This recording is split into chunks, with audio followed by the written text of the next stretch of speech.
अल्लाह के नबी करीम सल्लल्लाहु अलैहि वसल्लम का फरमान मुबारक है, ऐ लोगो, मैं वो बात कहता हूँ जो अल्लाह ताला मुझे अरशाद फरमाता है।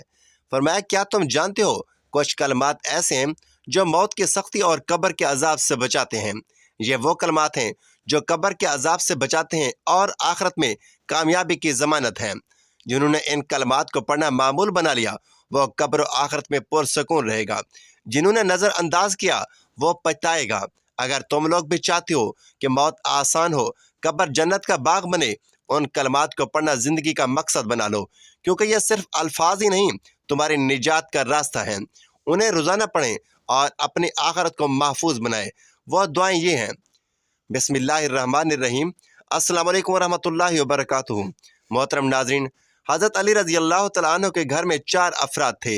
हज़रत अली, हज़रत फ़ातिमा, हज़रत हसन और हुसैन रज़ी अल्लाह तआला अन्हु। एक मरतबा 3 दिन तक खाने को कुछ न मिला। हज़रत फ़ातिमा रज़ी अल्लाह तआला अन्हा के पास एक चादर थी। उस चादर को हज़रत अली रज़ी अल्लाह तआला अन्हु को दी ताकि उसको फ़रोख्त करें। चुनांचे हज़रत अली रज़ी अल्लाह तआला अन्हु ने उसको 6 दिरहम में फ़रोख्त किया और उन पैसों को फ़ुक़रा और ग़ुरबा पर तक़सीम कर दिया। उसके बाद हज़रत जिब्राइल अमीन अलैहिस्सलाम आदमी की सूरत में हज़रत अली रज़ी अल्लाह तआला अन्हु से मिले और उनके साथ जन्नत की ऊँटनियों में से एक ऊँटनी थी। हज़रत जिब्राइल अमीन अलैहिस्सलाम ने हज़रत अली रज़ी अल्लाह तआला अन्हु से कहा कि आए अबुल हसन, इस ऊँटनी को मुझसे ख़रीद लो। हज़रत अली रज़ी अल्लाह तआला अन्हु ने कहा कि कितने में इस ऊँटनी को फ़रोख्त करोगे? हज़रत जिब्राइल अलैहिस्सलाम ने कहा कि 100 दिरहम में। चुनांचे हज़रत अली रज़ी अल्लाह तआला अन्हु ने 100 दिरहम में वो ऊँटनी ख़रीद ली और उसकी मार पकड़कर कुछ दूर चले तो हज़रत मीकाईल अलैहिस्सलाम एक बद्दू की सूरत में आपके सामने आए और कहा कि आप इस ऊँटनी को फ़रोख्त करोगे? हज़रत अली रज़ी अल्लाह तआला अन्हु ने कहा, हाँ। हज़रत मीकाईल अलैहिस्सलाम ने कहा कि आपने इसको कितने में ख़रीदा है? आपने जवाब दिया कि 100 दिरहम में। हज़रत मीकाईल अलैहिस्सलाम ने कहा कि मैं इसको 60 दिरहम नफ़ा पर ख़रीदता हूँ। चुनांचे हज़रत अली रज़ी अल्लाह तआला अन्हु ने उसको 160 दिरहम पर बेच डाला। हज़रत मीकाईल ने 160 दिरहम हज़रत अली रज़ी अल्लाह तआला अन्हु के हवाले कर दिए और ये ऊँटनी ले ली और वहाँ से चले गए। उसके बाद हज़रत अली रज़ी अल्लाह तआला अन्हु ने हज़रत जिब्राइल अलैहिस्सलाम से मिले और आपसे कहा कि आपने ऊँटनी बेच दी? जिस पर हज़रत अली ने कहा, हाँ। हज़रत जिब्राइल अलैहिस्सलाम ने फरमाया कि मुझे मेरा हक़ दो। चुनांचे हज़रत अली रज़ी अल्लाह तआला अन्हु ने 100 दिरहम उनके हवाले कर दिए और आप रज़ी अल्लाह तआला अन्हु के पास 60 दिरहम बच गए। उसके बाद आपने उन दिरहम को हज़रत फ़ातिमा रज़ी अल्लाह तआला अन्हा के आगे रख दिए। खातून जन्नत हज़रत फ़ातिमा रज़ी अल्लाह तआला अन्हा ने आपसे कहा कि आपको ये 60 दिरहम कहाँ से मिले हैं? हज़रत अली रज़ी अल्लाह तआला अन्हु ने फरमाया कि मैंने 6 दिरहम से अल्लाह ताला के साथ तिजारत की तो उसने 60 दिरहम इनायत किए। उसके बाद हज़रत अली रज़ी अल्लाह तआला अन्हु की खिदमत में आए और आपको इस सारे वाक़े के बारे में इत्तला दी। आप सल्लल्लाहु अलैहि वसल्लम ने फरमाया, हज़रत अली रज़ी अल्लाह तआला अन्हु से फरमाया कि ऐ अली, ऊँटनी देने वाले हज़रत जिब्राइल थे और ख़रीदने वाले मीकाईल थे और ऊँटनी क़यामत के दिन खातून जन्नत हज़रत फ़ातिमा रज़ी अल्लाह तआला अन्हा की सवारी थी। उसके बाद सरकार दो आलम सल्लल्लाहु अलैहि वसल्लम ने हज़रत अली करमुल्लाह वजहुल करीम से फरमाया कि ऐ अली, अल्लाह ताला ने तुमको 3 चीज़ें ऐसी अता की हैं कि तुम्हारे अलावा किसी और को नहीं मिली। तुम्हारे बीवी जो कि जन्नत के तमाम औरतों के सरदार हैं, तुम्हारे बेटे जन्नत के नौजवानों के सरदार हैं, तुम्हारे ससुर तमाम रसूलों के सरदार हैं। सुभान अल्लाह। इसलिए तुम इन नेमतों पर अल्लाह ताला का शुक्र अदा करो जो उसने तुमको अता की हैं। मोहतरम नाज़रीन, शायर रोम के बाशिंदों ने हज़रत उमर फ़ारूक रज़ी अल्लाह तआला अन्हु के ज़माने में मुसलमानों की एक जमात को कैद कर लिया और रोम के फ़ौजियों ने शायर रोम के सामने बयान किया कि मुसलमानों में एक शख्स निहायत कवी और मुहिब है, यानी लोग उसकी सूरत देखकर डर जाते हैं। शायर रोम ने उसको देखने के लिए तलब किया। उसके सामने एक लंबी जंजीर लटकती रहती थी जिसकी वजह से कोई शख्स उसके पास डर के मारे नहीं जा सकता था। जब उस मुसलमान ने उसको देखा तो शायर रोम के पास जाने से इनकार कर दिया और कहा कि मैं हजूर नबी करीम सल्लल्लाहु अलैहि वसल्लम से शर्म करता हूँ कि काफिर के पास इस हैबतनाक सूरत में जाऊँ। शायर रोम ने उस जंजीर को उठाने का हुक्म दिया ताकि वह उसके पास आए। जब यह मुसलमान उसके पास दाखिल हुए तो खूब गुफ्तगू की गई। उसके बाद शायर रोम ने उस मुसलमान से कहा कि तुम हमारे दीन में दाखिल हो जाओ, मैं अपनी अंगूठी तुम्हारे हाथ में पहना दूंगा और विलायत रूम तुम्हें अता कर दूंगा। उसके बाद जवाब में मुसलमान ने शाह रूम से कहा कि दुनिया का कितना हिस्सा तेरे कब्जे में है? शाह रूम ने कहा कि 1/3 या 1/4। उस मुसलमान ने कहा कि अगर पूरी दुनिया तेरे कब्जे में होती और वह सोने और जवाहरात से पुर होती और उसको तू मुझे एक दिन की अजान ना कहने के एवज दे देता तो मैं उसको कबूल हरगिज न करता। शाह रूम ने उनसे कहा कि अजान क्या चीज़ है? मुसलमानों ने कहा कि वो मैं गवाही देता हूँ कि अल्लाह के सिवा कोई माबूद नहीं, मैं गवाही देता हूँ कि मोहम्मद अल्लाह के रसूल है। शाह रूम ने कहा कि बेशक इस मुसलमान के दिल में मोहम्मद सल्लल्लाहु अलैहि वसल्लम की मोहब्बत रासिख हो गई है, इसलिए उसका यूं अपने दीन से फिरना मुमकिन नहीं है। फिर उसने हुक्म दिया कि एक देग आग पर रखी जाए और उसमें पानी भर दिया जाए। जब वह शिद्दत से जोश मारने लगे तो उस शख्स को उसमें डाल दिया जाए। चुनाचा शाही मुलाजमों ने ऐसा किया। जब उसको देग में डाला गया तो उसने बिस्मिल्लाहिर्रहमानिर्रहीम पढ़ा और एक तरफ से दाखिल हुआ और दूसरी तरफ से अल्लाह ताला के फजल करम से बाहिफाजत निकल गए। लोगों ने यह मंजर देखा तो हैरान हुए। उसके बाद फिर शाह रूम ने हुक्म दिया कि उस मुसलमान को अंधेरे में कैद कर दिया जाए और उसका खाना पीना बंद कर दिया जाए और 40 दिन तक सिवाय सूर और शराब के उसकी कोठरी में कोई और चीज़ ना भेजी जाए। चुनाचा शाही नौकरों ने ऐसा ही किया। तो जब 40 दिन पूरे हो गए तो लोगों ने दरवाज़ा खोला और देखा कि उन्होंने जो कुछ उसके सामने डाला था वो सब का सब मौजूद था। उसने उसमें से कुछ भी नहीं खाया। लोगों ने उससे पूछा कि तुमने इसमें से क्यों नहीं खाया, हालांकि दीन मोहम्मदी सल्लल्लाहु अलैहि वसल्लम में ज़रूरत के वक्त उसका खाना जायज़ है। मुसलमानों ने जवाब दिया कि अगर मैं उसमें से खाता तो तुम लोग खुश होते और मुझे तुम्हें गुस्सा दिलाना मंजूर था। फिर बादशाह ने उससे कहा कि अगर तुम मुझे सजदा कर लो तो मैं तुम्हें और तुम्हारे साथियों को छोड़ दूंगा। मुसलमान ने कहा कि दीन मोहम्मद सल्लल्लाहु अलैहि वसल्लम में अल्लाह ताला के सिवा किसी और को सजदा करना जायज़ नहीं। इस पर बादशाह रूम ने कहा कि मेरा हाथ चूमो ताकि मैं तुमको और जो कैदी तुम्हारे साथ हैं सब के सब छोड़ दूं। मुसलमान ने कहा कि हाथ का बोसा देना सिर्फ बाप और सुल्तान आदिल या उस्ताद के लिए जायज़ है, दूसरों के लिए जायज़ नहीं। बादशाह ने कहा कि अच्छा मेरी पेशानी को बोसा दो। उस शख्स ने बादशाह से कहा कि हाँ ये शर्त कबूल कर सकता हूँ। बादशाह ने कहा कि जिस तरह तुम चाहो करो। तो मुसलमान ने अपनी आस्तीन उसकी पेशानी पर रखी और उसको बोसा दे दिया और नियत यह की कि मैं अपनी आस्तीन को बोसा दे रहा हूँ। उसके बाद शाह रूम ने उनको और उनके साथियों को कैद से रिहा कर दिया, बल्कि जर देकर रिहा किया। और हज़रत उमर फारूक रजी अल्लाह तआला अन्हु को ख़त लिखा कि अगर ये शख्स हमारे शहर में हमारे दीन पर होता तो हम उसकी परस्तिश करते या उसके परस्तिश का एतकाद रखते। तो जब वह हज़रत उमर फारूक रजी अल्लाह तआला अन्हु की खिदमत में आया तो आपने उससे फरमाया कि माल के साथ अकेले ही मखसूस ना हो, बल्कि उसमें मदीने के लोगों को भी शरीक कर लो। चुनाचा उसने ऐसे ही किया। मोहतरम नाजरीन, हज़रत दाऊद अलैहिस्सलाम ने एक दिन ज़बूर की तिलावत की तो आपका दिल ज़बूर पढ़ते वक्त नरम हुआ और अपने दिल में ख्याल किया कि दुनिया में मुझसे ज़्यादा इबादत करने वाला कोई और नहीं है। उसके बाद अल्लाह ताला ने आपके पास वही भेजी कि ऐ दाऊद फलां पहाड़ पर जाओ और वहाँ एक काश्तकार को देखो कि वह 700 बरस से मेरी इबादत कर रहा है और फिर भी अपनी एक खता पर नादम है जो उससे हो चुकी है, हालांकि वो मेरे नज़दीक गुनाह नहीं है। और वह खता ये है कि वो एक दिन अपने घर की छत पर गुजरा और उसकी माँ छत के नीचे थी। उसके चलने की वजह से कुछ मिट्टी उसकी माँ के ऊपर गिरी और वह शख्स तुमसे ज़्यादा इबादत गुजार है, इसलिए तुम उसके पास जाओ और मेरी तरफ से मगफरत की बशारत दो। चुनांचे हज़रत दाऊद अलैहिस्सलाम पहाड़ की तरफ गए तो उन्होंने देखा कि एक शख्स बहुत ही लागर है और इबादत की मुशक्क़त की वजह से उसकी हड्डियाँ ज़ाहिर हो रही हैं। हज़रत दाऊद अलैहिस्सलाम ने उसको देखा कि वह नमाज में मशगूल है। जब वह नमाज से फारिग हुआ तो हज़रत दाऊद अलैहिस्सलाम ने उसको सलाम किया। उसने आपके सलाम का जवाब दिया और पूछा कि आप कौन हैं? आपने फरमाया कि मैं अल्लाह ताला का नबी दाऊद हूँ। उसने कहा कि अगर मैं जानता कि आप दाऊद अलैहिस्सलाम हैं तो आपके सलाम का जवाब ना देता, क्योंकि मुझसे लग़ज़श वाक़ई हुई है और मैं पहाड़ पर चढ़ने के लिए फारिग हो गया और आपने अल्लाह ताला से मेरे लिए इस्तग़फ़ार तलब ना की। कसम बा खुदा मैं छत पर से गुजरा और मेरी माँ उसके नीचे थी और छत पर चलने से छत की मिट्टी से थोड़ी सी मिट्टी उनके ऊपर गिरी। इस वजह से मैं घर से निकला और मुझे 700 बरस हो गए हैं। मुझे नहीं मालूम कि वो मुझसे नाखुश है या खुश है, और बावजूद इसके मैं अल्लाह ताला से इस्तग़फ़ार करता हूँ, क्योंकि मेरा गुमान है कि वो मुझसे नाखुश है, ताकि मेरा रब मुझसे राज़ी हो जाए और मेरी माँ मुझसे खुश हो जाए। और मैं इस हालत में 700 बरस से हूँ और खुदा के अजाब के खौफ से खुर्द और नोश पर राग़िब नहीं हूँ। तो आप मेरे पास से जाइए, इसलिए कि आपने मुझे इबादत इलाही से बाज रखा।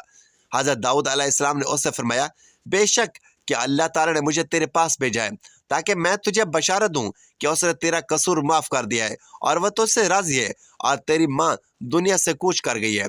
हालांकि वह तुझसे राज़ी थी और वो इस छत के नीचे ना थी جس پر تو چلا تھا اور نہ اس پر مٹی گری تھی۔ جب اس شخص نے یہ بات سنی تو کہا کہ خدا کی قسم، اس کے بعد میں زندگی کو محبوب نہیں رکھتا ہوں۔ تو اس نے سجدہ کیا اور کہا، ترجمہ: اے میرے رب، میری روح قبض کرو اور مجھے اپنے پاس بلاؤ۔ چنانچہ وہ اسی وقت فوت ہو گیا۔ محترم ناظرین، حضرت خضر علیہ السلام دریا کے کنارے بیٹھے تھے کہ ایک سائل آیا اور اس نے آپ سے کہا کہ اللہ کے لیے میں تم سے سوال کرتا ہوں کہ مجھے کچھ دے دو۔ حضرت خضر علیہ السلام پر بے ہوشی طاری ہوگی۔ جب ہوش آیا تو انہوں نے اس سائل سے فرمایا کہ میں تو صرف اپنی ذات اور جان کا مالک ہوں، اور تم نے اللہ کے لیے مجھ سے سوال کیا ہے۔ میں نے اپنی ذات تم کو بخش دی، تم مجھے فروخت کرو اور اس کی قیمت سے فائدہ اٹھاؤ۔ چنانچہ سائل آپ کو بازار لے گیا اور ایک شخص کے ہاتھ بیچ ڈالا۔ اس خریدار کا نام سائن بن ارکم تھا۔ اس کے بعد وہ آپ کو اپنے گھر لے گیا۔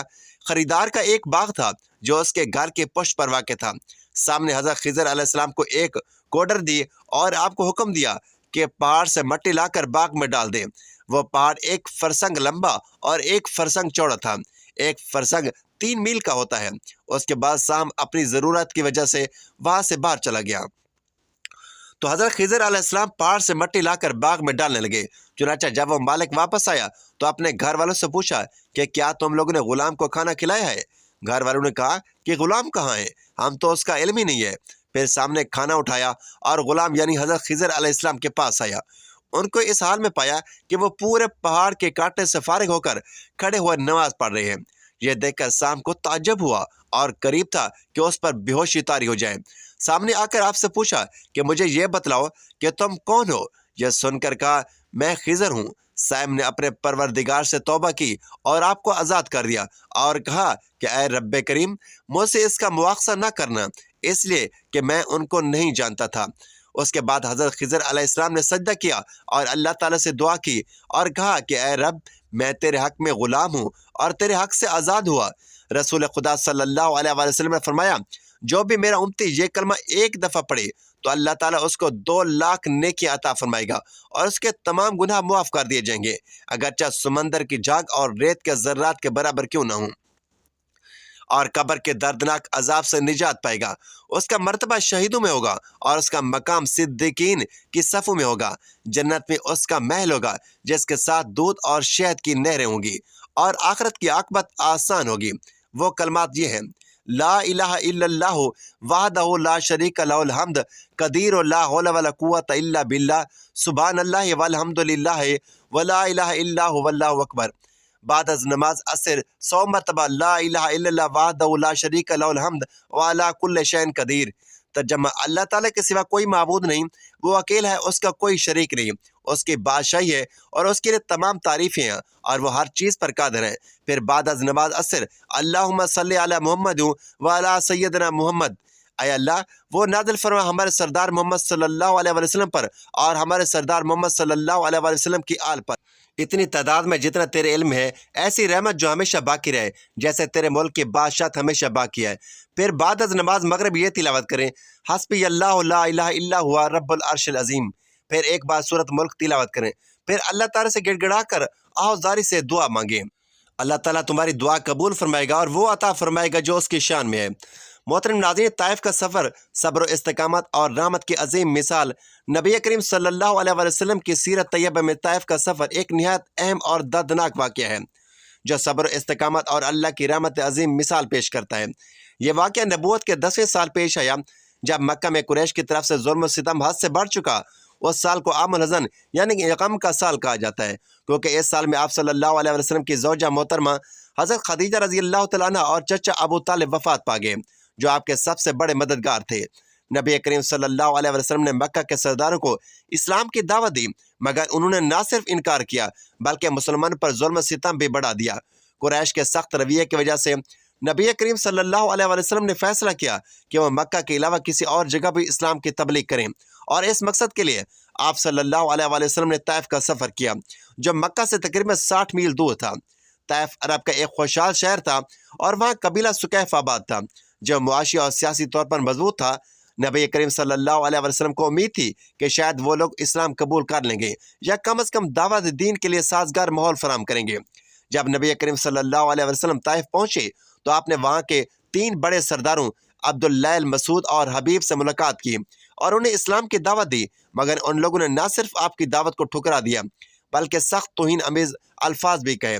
ان میں سے ایک نے کہا، اگر تم واقعی نبی ہو تو تم سے بات کرنا مناسب نہیں، اگر تم جھوٹے ہو تو پھر میں تم سے بات کرنا پسند نہیں کرتا۔ یہی نہیں بلکہ انہوں نے شہر کے بدماشوں اور بچوں کو اکٹھا کیا اور نبی کریم صلی اللہ علیہ وسلم پر پتھر برسانے کا حکم دیا۔ معاذ اللہ، آپ صلی اللہ علیہ وسلم جب طائف سے نکلے تو یہ لوگ آپ کے پیچھے پیچھے آتے رہے اور آپ پر پتھر برساتے رہے۔ حضرت زید بن حارث رضی اللہ تعالیٰ عنہ جو اس سفر میں آپ کے ساتھ تھے، آپ کو بچانے کی کوشش کرتے رہے، مگر خود بھی زخمی ہو گئے۔ نبی کریم صلی اللہ علیہ وسلم کے مبارک جسم سے خون بہہ رہا تھا، یہاں تک کہ آپ کے نالین مبارک خون سے بھر گئے۔ آپ صلی اللہ علیہ وسلم اس حالت میں ایک باغ میں جا کر بیٹھے جو مکہ کے دو سرداروں عتبہ اور شیبہ کی ملکیت تھا۔ ان دونوں نے آپ کو زخمی حالت میں دیکھ کر اپنے غلام عباس کو انگور دینے کے لیے بھیجا، یہاں تک کہ نبی کریم صلی اللہ علیہ وسلم نے وہ مشہور دعا فرمائی جو صبر اور اللہ پر بھروسے کی عظیم مثال ہے۔ فرمایا، اے اللہ، میں اپنی کمزوری، بے بسی اور لوگوں کی نظر میں اپنی بے قدری کی شکایت تیرے ہی حضور کرتا ہوں۔ اے سب سے زیادہ رحم فرمانے والے، تو ہی کمزوروں کا رب ہے، تو ہی میرا رب ہے۔ تو مجھے کس کے حوالے کر رہا ہے؟ کسی اجنبی کے جو مجھ سے سختی سے پیش آئے، یا کسی دشمن کے جسے تو نے میرے معاملے کا مالک بنا دیا ہے؟ اگر تو مجھ سے ناراض نہیں ہے تو مجھے کسی مصیبت کی پرواہ نہیں، لیکن تیری رحمت میرے لیے زیادہ کشادگی والی ہے۔ میں تیری ذات کے نور کی پناہ چاہتا ہوں، جیسے تاریکیاں روشن ہو جاتی ہیں اور جیسے دنیا آخرت کے تمام معاملات سنور جاتے ہیں۔ جب تک تو مجھ سے راضی ہے میں ہر تکلیف کو برداشت کرنے کے لیے تیار ہوں۔ یہ تو تھی نبی کریم صلی اللہ علیہ وسلم کے کامل صبر، اللہ سے محبت اور کامل توکل کی بہترین مثال۔ جب نبی کریم صلی اللہ علیہ وسلم اس حال میں تھے تو اللہ تعالیٰ نے حضرت جبرائیل علیہ السلام کو بھیجا۔ جبرائیل علیہ السلام کے ساتھ پہاڑوں کا فرشتہ بھی آیا اور عرض کی، اے اللہ کے رسول، اگر آپ حکم دیں تو میں ان دونوں پہاڑوں کو ملا کر طائف کے لوگوں کو ختم کر دوں۔ یہ سن کر نبی کریم صلی اللہ علیہ وسلم نے ارشاد فرمایا، نہیں، بلکہ میں امید رکھتا ہوں کہ اللہ ان کی نسل سے ایسے لوگ پیدا کرے گا جو صرف اللہ کی عبادت کریں گے اور اس کے ساتھ کسی کو شریک نہ ٹھہرائیں گے۔ یہ نبی کریم صلی اللہ علیہ وسلم کی عظیم رحمت اور درگزر کی بہترین مثال ہے کہ جن لوگوں نے آپ پر ظلم کیا، آپ نے ان کے لیے بد دعا کی بجائے ہدایت کی دعا کی۔ اگرچہ طائف کے لوگ فوراً ایمان نہ لائے، لیکن چند سال بعد جب نبی کریم صلی اللہ علیہ وسلم فتح مکہ کے بعد طائف کا محاصرہ کرتے ہیں تو یہیں سے اسلام کی کرنیں پھیلتی ہیں اور چند سالوں میں پورا طائف اسلام قبول کر لیتا ہے۔ یہ واقعہ ہمیں سکھاتا ہے کہ صبر، استقامت اور اللہ پر بھروسہ کبھی رائے گاہ نہیں جاتا۔ اگرچہ ہزاروں ناکامیاں نظر آتی ہیں، مگر اللہ کے ہاں ہر کوشش کا بدلہ موجود ہوتا ہے۔ مشکل حالات میں صبر اور دعا، جب مشکلات آئیں تو اللہ سے فریاد کریں، جیسے نبی کریم صلی اللہ علیہ وسلم نے طائف میں دعا کی، دشمنوں کے لیے بھی بھلائی کی، بدلہ لینے کی بجائے ہدایت کی۔ دعا کرنا نبی کریم صلی اللہ علیہ وسلم کی سنت ہے۔ اللہ پر بھروسہ ہی آخرت کی ضمانت ہے، کیونکہ اللہ کا منصوبہ ہمیشہ بہترین ہوتا ہے۔ استقامت اور محنت، وقتی مشکلات کے باوجود اگر ہم نیکی کے راستے پر قائم رہیں تو اللہ تعالیٰ ہماری کوششوں کو ضائع نہیں کرتا ہے۔ یہ واقعہ ہمیں سکھاتا ہے کہ حقیقی کامیابی صرف دنیاوی جیت میں نہیں بلکہ اللہ کی رضا میں ہے۔ سبحان اللہ۔ اللہ تعالیٰ ہم تمام مسلمان بہن بھائیوں کو سنت نبی پر چلنے والا بنائے اور نبی کریم صلی اللہ علیہ وسلم پر کثرت سے درود شریف بھیجنے والا بنائے، آمین یا رب العالمین۔ ناظرین، ویڈیو اچھی لگی ہو تو ویڈیو کو لائک کریں، شیئر کریں، چینل کو سبسکرائب کریں اور کمنٹ باکس میں اللہ تعالیٰ کے 99 ناموں میں سے ایک نام ضرور ٹائپ کریں۔ اگلے ویڈیو تک کے لیے اجازت دیجیے۔ اللہ حافظ۔